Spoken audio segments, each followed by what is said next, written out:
the truth. When she smiles at you, she'll say that angels don't lie. Hey guys, welcome. It is Angels Don't Lie. It's Tuesday. It's the beginning of February. It's February 4th of 2020. Oh my gosh. So I got Casey on the line here. Casey, hello. How are you? I'm doing great over here. Good. I'm going to go ahead and share the video. And I invite you guys to do the same, because the more people we reach, the more love we spread, the better our world is. So if you know somebody in need, somebody that wants to talk about grief, that's going to be our hot topic tonight. Big topic. Lots going on. And I'm going to fill you in. I'm going to fill you in just a minute after I get this going. Come join the show. We do have the call-in number. Do you want to give that to them while I'm typing? Let's see if people signing on already. Yeah, well, our call-in number is 646-891-5252. There you go. Now you've got the number. And I'll type it in too, because for some reason, some people don't like to look at the top.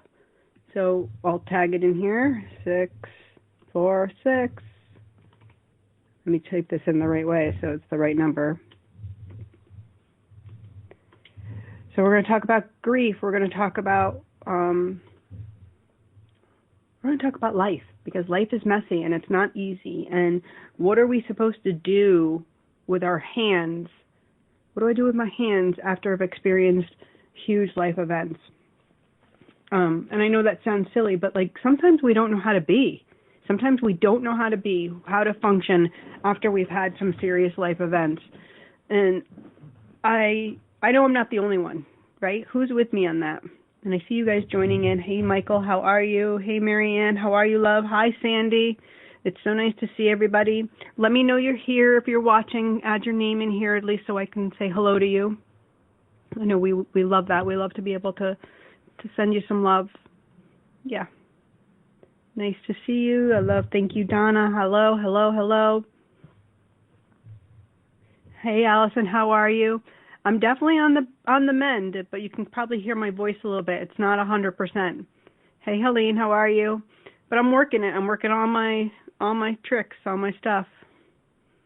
Pat's watching. Hello. I'm letting you all sign on because we came on early. We love to get going because we actually already had somebody call in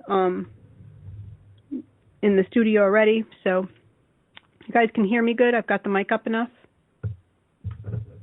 Okay, so you can hear me, right? It's good? Good over here, yep. Loud and clear. Good. Perfect. Hey, Lauren, how are you? Yeah, I do sound better. And Michael, you know I've got to get my voice all together because this weekend I've got the Angel Healer training, and there's a lot of talking. There's a lot of information. There's a lot of stuff going on for that event. So I got to be on my game. So tonight, hey Christine, how are you? So nice to see you all. Tonight we're going to talk about grief. We're going to talk about I'm going to pull some stuff from my new book. Excuse me. The Angels Don't Lie book. Believe Angels Don't Lie. And I'm going to share the 4 E's, which are stages of grief. We're going to talk about an owl vision. I'm going to share with you 360-degree meditation. We're going to do that. And we're going to take your calls. We're going to connect you, because when we're going through an immense shift in our life, and maybe you haven't lost somebody, but maybe it's experiencing what other people are going through. So this is kind of what I wanted to touch on, being on the sidelines of witnessing great grief.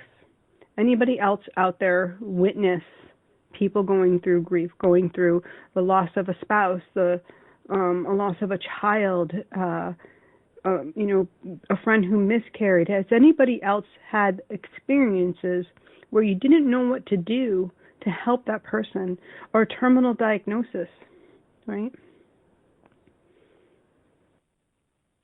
Oh, Judy, I'm glad you watched the video. Perfect. Yeah.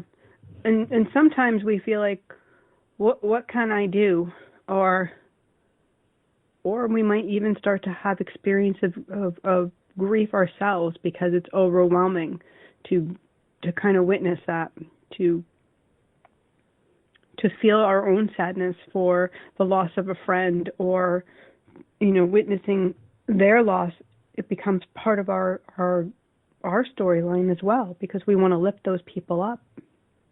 But it's hard when there's great sadness, right? So let's start with the 4 E's. We'll get right out the gate here at 7. Let's just go. The 4 E's of grief. The first one is emotional. So emotional is the emotions that happen from grief, from the experience of it. What that means is having all those feelings, and our body becomes involved with the emotions of grief. Our body goes through, excuse me.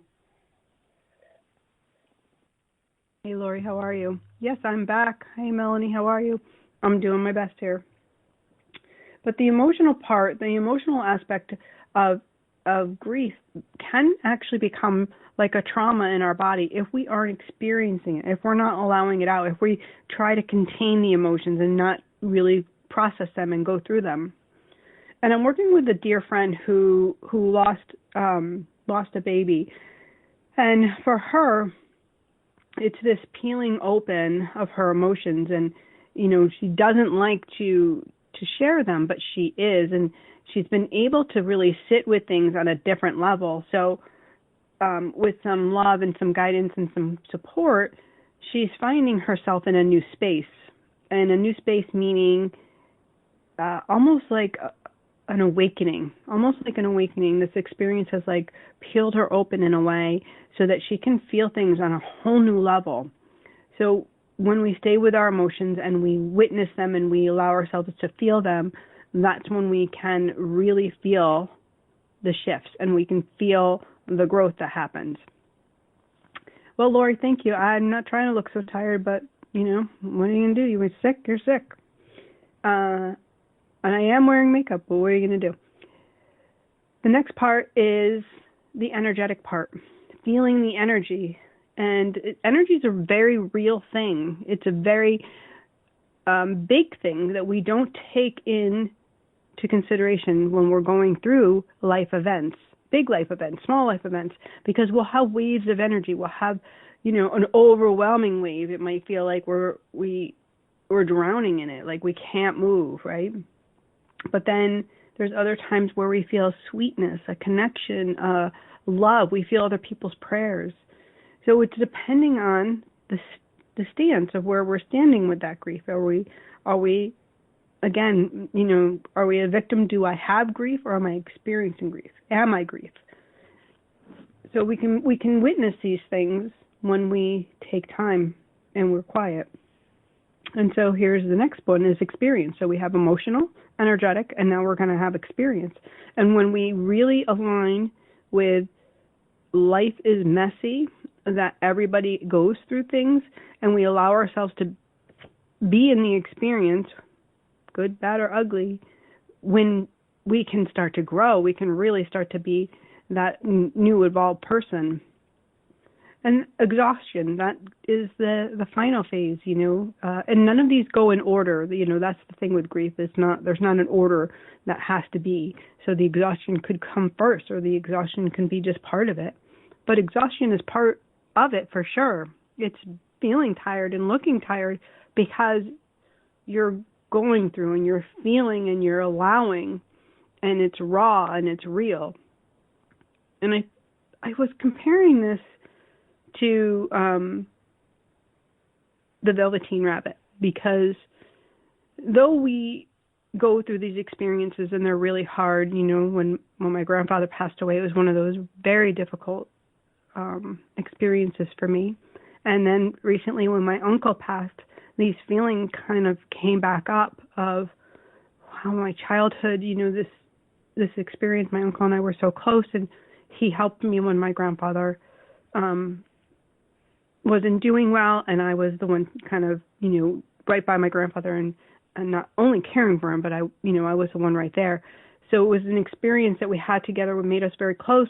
And now he's gone. My grandfather's gone. So it was all like these big emotions that come up. And I wouldn't change it for the world. Like, I'm sad that he's gone, but he's at peace because he was in pain. And now watching my cousin and watching my family go through, my mom go through their own grief, it's another layer, right? It's witnessing, it's being present for them. And it's what makes us real, it makes us human, it makes us be able to align with somebody else and give them comfort and peace. And maybe we don't know exactly what they're going through, but we might know, hey, they need a cup of soup. I'm going to make a soup. I'm going to show up, or I'm going to just text them some hearts. I'm just going to, be there. And it's being able to be present. And we wouldn't know to be present if we hadn't gone through pain, if we hadn't become real ourselves. And so that's why it kind of brought me to the Velveteen Rabbit a little bit. Are you guys following me at all? Am I going too quick? Because, I tend to do that. But I wanted to share a little bit of this Velveteen Rabbit. Hey, Casey, you there? Are you good? Yeah, I was just going to tell you, I got a couple callers, but I think you have one last E to cover, right? Or did I miss it? No, I did it. I did the 4 E's: emotional, energetic, experience, and exhaustion. Oh, I missed exhaustion. I was listening, but Exhaustion. Yeah. Because it's like you're like worn out, right? Yep. So I'm going to share a little bit from the Velveteen Rabbit because it's one of my favorite books, favorite teachings. Our dear friend Father Al had shared this at my wedding because it tells a story on so many levels, right? The Velveteen Rabbit, if you don't know the story, it's a childhood story where this new rabbit, this new stuffed rabbit comes into the nursery and he's questioning, like, why are the other animals being played with and how do you become real? And so, what is real? Asked the rabbit one day when they were lying side by side near the nursery fender before Nana came to tidy the room. Does it mean having things that buzz inside of you and a stick out with a handle? Real isn't how you were made, said the skin horse. It's a thing that happens to you when a child loves you for a long, long time. Not just to play with, but really loves you. Then you become real. Does it hurt? Asked Rabbit. Sometimes, said the skin horse, for he was always truthful. When you are real, you don't mind being hurt. Does it happen all at once like being wound up, he asked, or bit by bit? It doesn't happen all at once, said the skin horse. You become. It takes a long time. That's why it doesn't happen to people who break easily or have sharp edges or who have to be carefully kept. Generally, by the time you are real, most of your hair is lost. Most of your hair has been loved off, and your eyes drop out, and you get loose in the joints and very shabby. But these things don't matter at all, because once you are real, you can't be ugly, except to people who don't understand. So I love this for so many reasons, because there's so many hidden meanings in here. There's big lessons for us. Becoming real is having our heart broken. Becoming real is allowing ourselves to be vulnerable, to feel pain, to be brave, to go back into an experience and allow it to teach us. And it happens bit by bit. We may want to see ourselves at one spot in our life. We might, project ourselves into a future. But if we stay in our now, if we stay in our present, and we stay with the energy of whether it's grief, whether it's anger, wherever we are, we'll grow. We'll learn something really valuable.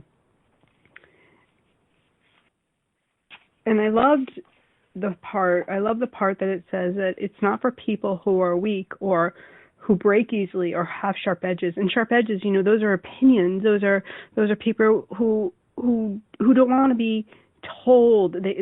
They're structured, and people that break easily are over emotional, and they're they're allowing their pain to lead them, and they have that chip on their shoulder. And carefully kept means they don't want to feel pain, so they live just for the fun, which is a great thing to do. But when we show up for each other, when we show up in a real way and we say, hey, I'm sorry for your pain.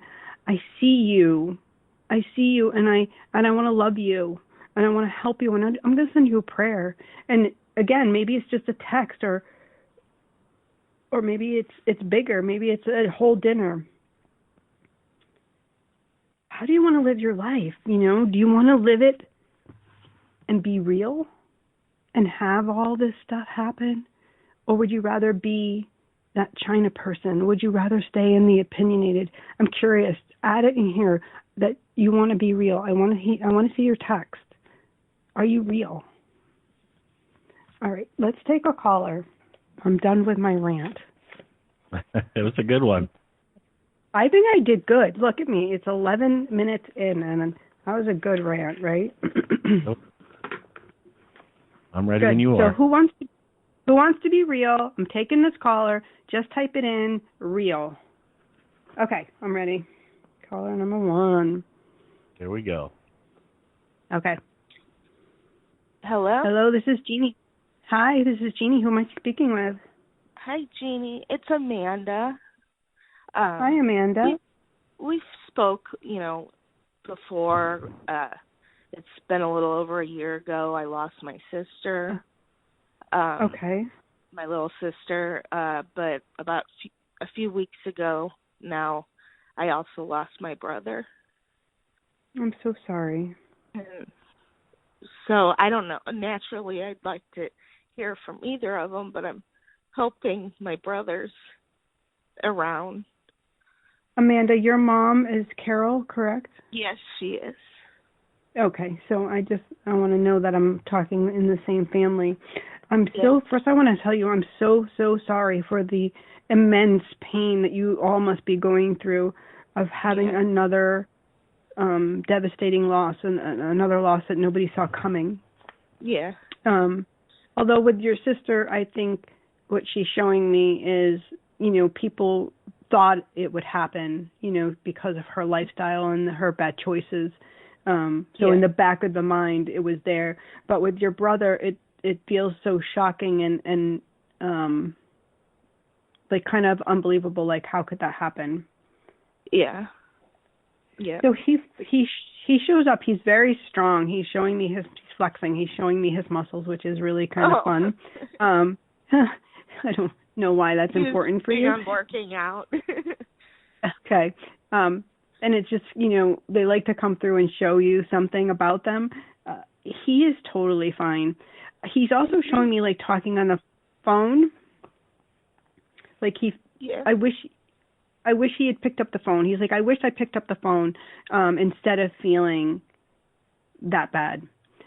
I do feel like he was feeling sad, but I don't even think he thought this out very long.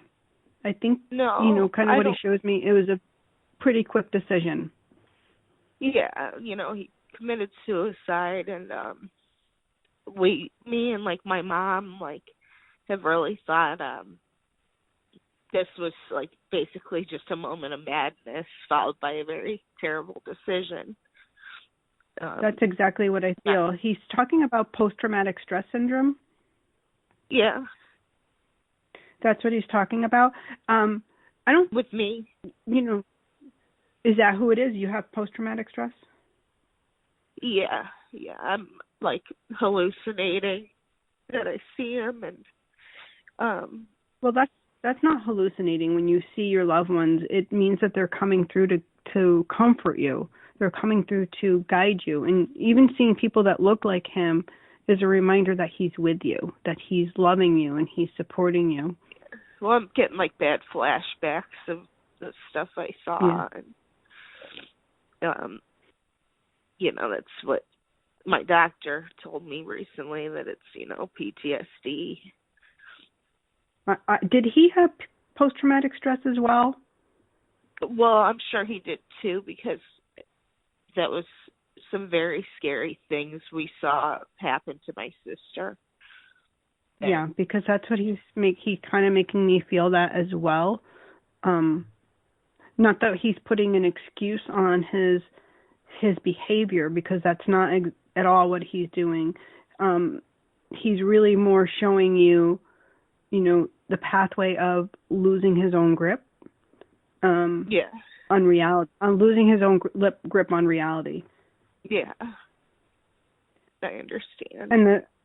And the pieces, he's like what they have to do and what they have to go through, and he's just showing this huge apology. Like, I can't even give it to you in the way he's showing me. It's just so immense. He's forever sorry for putting everybody. He's like, I didn't realize the amount of love that was available to me. I didn't see it. I didn't feel it, and I didn't recognize it. He says, listen, everybody watching tonight, if you could realize how real love is, he said, what Jeannie just read, this is really important, that we understand that our pain is part of love. It doesn't have to be the stopping point for our lives. Yeah. I'm glad you're getting, he's like, I'm so glad you're getting help. Are you going to do any EMDR, any, I feel like you need, EMDR is, it's a rapid eye,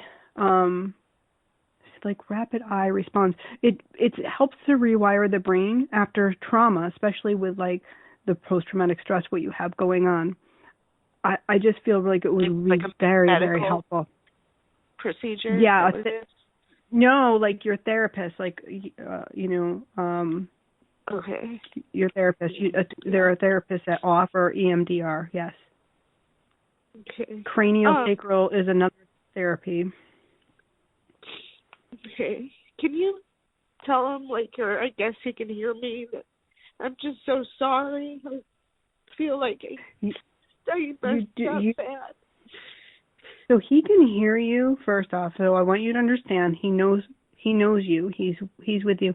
And you don't have to be the apologizing to do. He does. You didn't do anything wrong. This isn't your fault in any way, shape, or form, he says. In any way, shape, or form. Nobody would have been able to stop me. He said it was up to me to be able to pick up the phone. And he said, but I lost it. I lost myself. He said, don't lose yourself. Yeah. Well, you guys are in a family of very sensitive souls, of people that feel energy on a very deep level. So yeah. I don't want you to get stuck in the feeling of what your brother went through, because I know you are. I know you're playing it over and over as if it's happening to you. So this is why the therapy will be really amazing for you. Are you seeing your therapist more than once a week? No, I've been seeing a psychiatrist. There's like a difference.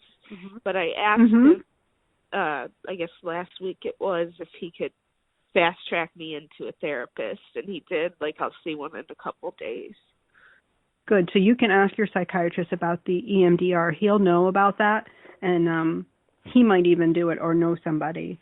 There are other type of that type of treatment where, like craniosacral, and there's another one, I think it's called brain spotting. And so basically they just really help to rewire the brain out of having that traumatic experience replay over and over. Yeah. Do you know, is he with my sister? Yeah, so she showed up first, and he showed up right next to her. And they both look so healthy. They both look good. He's like, not that you want to hear that I'm looking good, but to give you peace of mind. Yeah. And the girls, he's talking about the girls? Yes. Yeah.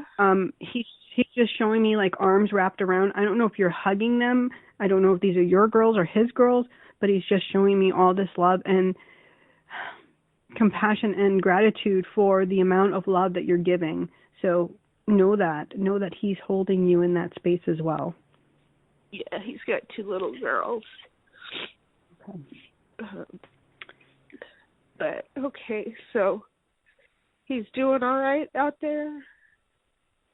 So there's they're evolving. They'll always evolve. They'll always be okay, because they're with God, where they're in the light, and where they weren't here. So I do hope this brings you just some peace, a little bit of peace, and maybe makes a difference for you in your grief, knowing that He's with you, He can hear you, He's showing up for you, and that you're not crazy. You're not crazy at all. Okay. Okay. Well, thank Sending you. you so much love, sweetheart. Yeah, thank you so much. You're most welcome, and I'm so, so sorry for your loss. Thank you. All right. Well, Okay, sweetheart. Have a good night. talk to you again. Bye-bye. We all take a moment. Carol has been, Amanda's mom has been on the show before. I know her, I think Carol's sister as well. This family is suffering and already has had such tragedy. Just let's hold them in a space of love and prayer and light, because it does matter. Thank you. And you're right, Judith, I didn't think about tapping, but tapping can be a great resource for stress relief, for grief, for, moving through life events, right? I know, right, Michael? Wow. Wow. It's overwhelming. And thank you guys for sharing your real. You're real. This is a real moment. We're all experiencing it. All right, Casey, I'm ready.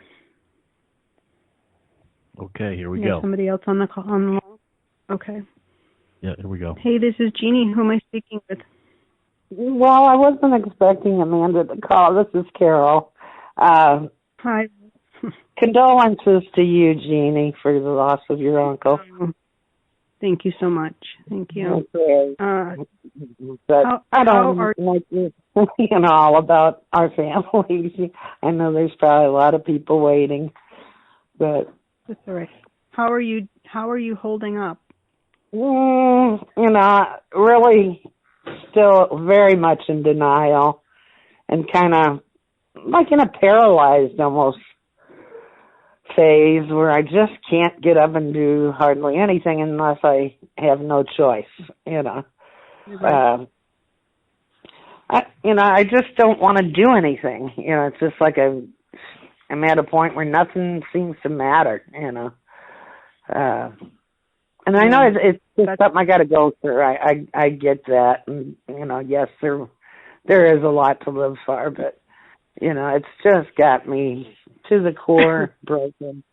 But I appreciate your acknowledgement of our family and what everyone's going through, and I'm glad Pam came through with them. But I just wish I would have known. I wish I would have seen even a little bit that this was coming. Like I was right up there, it just, I'm just still just so much in shock. But hearing them come through, is great.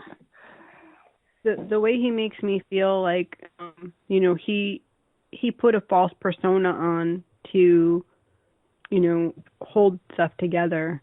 I just feel like he was really confused in life, if that makes sense for you. Yeah, it does. I feel like he had a lot of questions and a lot of uncertainties, and I don't feel like he had the confidence. I feel like he wanted to have the confidence, and probably why he did the exercise to have the muscles, to look good on the outside, because he wasn't feeling good on the inside. So the resources on target. He had very low self-esteem, but he was viewed by people as one of the most beautiful souls you could meet. If you were a part of his life, you were blessed. But so he just didn't view himself that way. Yeah, the insecurities, overtook him, and again, like, he makes me feel like a rash decision, and like it wasn't even really thought through, just an action. And he does offer an apology. He does say, like, he wants you to know how sorry he is. And he's holding a paper, and I don't know what the paper is. He's just saying he's so sorry. And I don't know what the relevance of the paper is for you, between you. If you're doing paperwork, or if he left you a note or not. No. Or if he didn't. No. So maybe that's what it is. Like, telling me to look for it. I don't know. Maybe there is one. I haven't been. Well, maybe he's holding it. Maybe that's the point. Like, he didn't get it out of him. And because you're looking for it, it might be why he's showing that. He just makes me feel like his best friend is sitting here too, Jeannie. I don't know if he has anything to say to him, or not. But I feel like what he wants you to know is how much he loves you, and how much he loves you. Because I don't think he could express it as good as he wanted to in life. I knew it. You might not have thought I knew it, but I knew it. Knew what? That he loved me. Loved you? Yeah. No, him and his best friend and I grieved together over him, and Yes. They were both so lucky to have they were more like brothers than friends, Yeah. But he's here with me, and we love him, and Pam, and and I'm glad that they're with each other. That was the one thing, I guess, the only thing comforting it all is knowing that they're together now, Right. Well, please know we're all praying for you. I know I am, and I know, the community here is praying for you and holding you in that space. So, yeah, I love my Angels Don't Lie family. Good. I love them. Good, and we love you too. Thank you so much for allowing me to share a little bit with you. And again, I just can't even tell you how sorry I am. Thanks, Jeannie. I love you. All right, Carol. You take care. Condolences to you too, hon. All righty. Bye-bye. All right, have a good night. Bye. You too. Bye-bye. That's bizarre. I'm not going to be able to sleep. We can still hear you. There you go. I got to drop off there. Overwhelming. Thank you. Wow, right? Yeah. It's just questioning yourself about that, even though it really isn't your question, you know what I mean? Yeah, I mean, I just can't even imagine. So, like, trying to offer what I can offer and share the insights of what he's showing me. You would just pray that that's enough to hold them together. Hold them together. Yeah. I do have a couple more callers when you're ready. All right, let's do another one. Okay, Hi, this is Jeannie. Who am I speaking? Okay. Lisa? Hey, this is Jeannie. This is Jeannie. Is this Lisa? Hello? Hello? This is Jeannie. Hello? You're on the air. Who am I speaking with? Lisa? Hi, Lisa. Where are you calling from? Patterson, New York. Thank you. How can I help you tonight, love? Just calling in, not for any specific reason. I was just calling to see, I don't know if you got any feelings or messages from people that have passed on, or I don't know. So there's no specific. Yeah. Okay, so normally, like how I work on this show is to keep it moving and flowing. I ask you to just share who you'd like to hear from. Okay. That way, we can just get right to the point. Sure, no problem. Or a question. My father-in-law. Question. Sure. What was his first name? Robert. Bobby, Thank they you. called him. Okay, thank you. Do you understand? I'm feeling like a self-critic. That's the first thing that when you were saying his name, I was feeling like you're very critical of yourself is the first thing I'm hearing. Do you understand that? Yes. And so I feel like that's front and center. And when your angels come through, and I do feel like, and you said this is your father-in-law? Yeah. I feel really strongly that your angels are like, you have to take care of this. It's all about self-love. It's all about nurturing you, and that how worthy you are, because I don't think you see it. I don't think you feel it. I feel like you're very, very critical. So I'd love to see you kind of maybe work with a mantra or work with changing your internal dialogue a little bit. Does that make sense? Yeah. Absolutely. Okay. Your father-in-law shows me like a quick unplug, so I know he left quickly. Do you understand that? Yeah. And your mother-in-law, is she like something with her mind, or is he just calling her crazy because that's funny? Probably because that's funny. Yeah. So he's got a great sense of humor, and I'm like, all right, it kind of feels like that's a joke. Yeah. And I feel like that's so appropriate for who he is. Exactly. And what his personality is. Sometimes he's hard to read. Yeah, so that's how he's coming through. And he's just saying, you're such a dear, you're such a sweet person, but there's all this drama around you, and you kind of attract it. So, do you understand that? Yeah. So, maybe work on removing yourself from energy and being involved in things that don't matter for you, that won't change your life if you're not involved in it, and really start honing in on the gentleness and the kindness for you. Yeah. That's beautiful. I really love that, Lisa. Especially because tonight feels so big and heavy. There's so much energy going on with loss, and I think it's a beautiful opportunity for us all to be real with ourselves in a gentle way. Yeah. So thank you so much. I hope that brings you some peace. He feels like such a jokester, your father-in-law.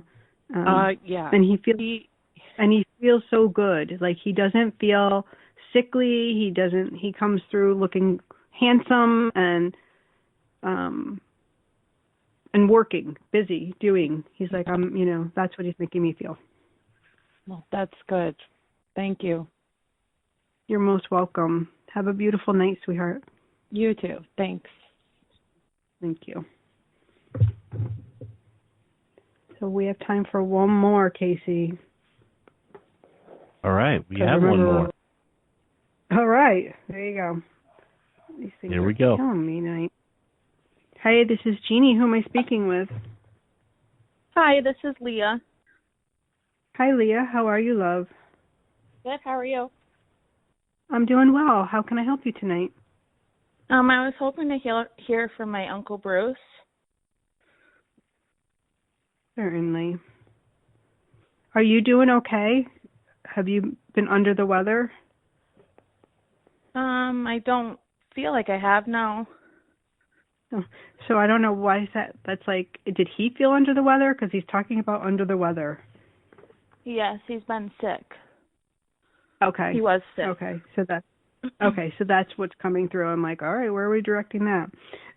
Although I do also feel like he has a fun personality, but I feel like he's very serious as well. Yeah. He feels so much better. Like he says, I can breathe. My chest is so good now. Do you understand? Yes, I do. Yeah, and it's just his way of letting you know that he's safe and he's okay and he's right where he needs to be. Where everything worked out exactly how it was supposed to, he said. Oh, okay. Do you understand that? Did he have anybody Did he have anybody that met him as he was crossing over? We always loved ones that meet us when we cross over. And I also feel like there were conversations. I feel like he was talking about the people that were there. It's just the precursor, like the thing that happens beforehand. Well, they'll bring up names of people that have already crossed over, and you're like, no, they're not here, but they're witnessing them. So they're surrounded by love as soon as they cross over. Yeah. Okay. You okay? Okay, yes. Yeah. Okay, very good. Well, thank you so much, Leah. I hope this brings you some peace, and I'm sorry for your loss. Thank you. All right. Take care now. You too. Bye-bye. Bye. Big night, guys. Huge night. Huge. You know, talking about people taking their lives and talking about, you know, the emotions of going through the 4 E's, the emotion, the energetic, the experience, and the exhaustion, talking about all that tonight. Talking about being real, talking about that Velveteen Rabbit and what it means, to have all these sores, or to have experiences of getting old or going through something that's so painful, but then continuing on, and how it gives us depth. It gives us a depth to who we are. And though it never gets easy to lose someone, we still wouldn't want to have not had the experience of knowing them, right? We still wouldn't have wanted to not have that love in our life. So I wanted to, no, I'm not going to share it. I'm done. I'm out. I think it was a big night. How are you guys doing? Did everybody get something that they needed tonight? Let me end with that. And we did talk about being real. I didn't get to see all your comments because I was on the call. But being real, right? Would you trade it for anything? Your experiences, as hard as they were? Hey, Tina, how are you?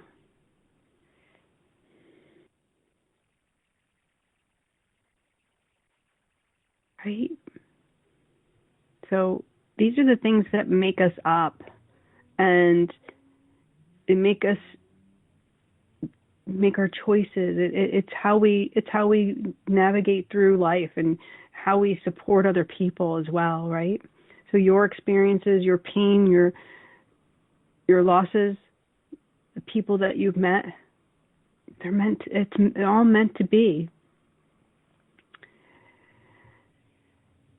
We have paid for this realness. Amen to that, right? Because your experiences, your tears, it's on you, it's in you, it's with you. And so it's your time and your energy and your effort to heal, and your effort to be expansive, and your effort in this new normal, right? Because every time we move forward, it's a new normal, it's a new experience. When we lose somebody, or we have such pain, and we're peeling it back, we're renewed. We're renewed in love, and we're renewed in what God has for us. And then we become this new person, right? Life doesn't look the same on the other side of great loss. And that was one of the things I was speaking to my friend today who lost her baby, is about, I feel so different today. I feel like I can see things differently, right? I feel like I see things differently. Maria, make an appointment, love. Let's do it. I am taking care. I'm doing it. And I'm going to sign off right now so I can go and get some more rest and get on the couch, because that's where I need to be. Casey, thank you so much for doing what you do over there, right? Let's all give Casey a round of applause, some hearts, a little love over there. We appreciate it. For our callers, thank you for showing up tonight yourself with being all tired and everything. So we're happy to have you. Yeah. We're all so blessed. So God bless you guys. Have a beautiful night. And I know what I know, because angels don't lie.